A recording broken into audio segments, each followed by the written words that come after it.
నమస్తే అండి. ఈరోజు మీకు అచ్చమైన స్వచ్ఛమైన గోదావరిలో చేపల పులుసు ఎలా ఉంటుందో చూపించిపోతున్నా. ఫస్ట్గా మీరు ఒక మిక్సీ జార్లో అల్లం, వెల్లుల్లి, జీలకర్ర, ఉల్లిపాయలు ఒక మిక్సీ పట్టుకొని పక్కన ఉంచుకోండి. కచ్చాబిచ్చగా పట్టుకోండి. ఇప్పుడు ఒక దాకలో నూనె వేసుకుని మనం ఏదైతే మిక్సీ పట్టుకున్నామో దాన్ని ఇందులో వేసుకోండి. చూసారా, కచ్చాబిచ్చాగా పట్టుకోవాలి మిక్సీ.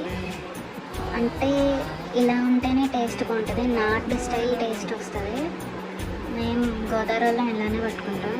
అది కలుపుకొని పచ్చివాసన పోయేంత వరకు కలుపుకోండి, దాన్ని మగ్గించుకోండి. అలాగా ఒక 2 minutes ఆగాక ఇందులోనే పచ్చిమిరపకాయలు వేసుకొని పచ్చివాసన పోయేంత వరకు మగ్గించుకుంటూ ఉండండి. అలాగా ఇదేంటంటే అడుగంటుతూ ఉంటుంది అన్నమాట.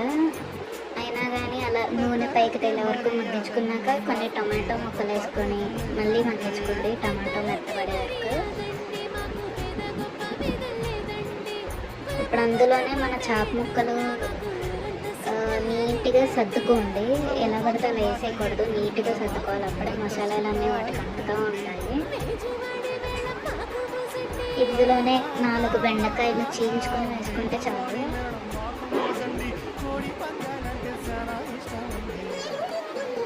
ఇలా బెండకాయలు వేసుకున్నాక రుచికి సరిపడా ఉప్పు, పసుపు, కారం కూడా వేసుకోండి.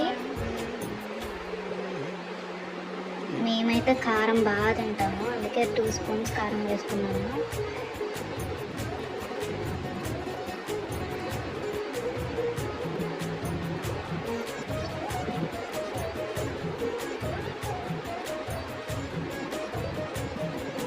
ఇప్పుడు బాగా వాటర్ పోసుకుని ఒక 5 minutes అలా వాటర్ పైకి వచ్చే వరకు మగ్గించుకుంటూ ఉండండి.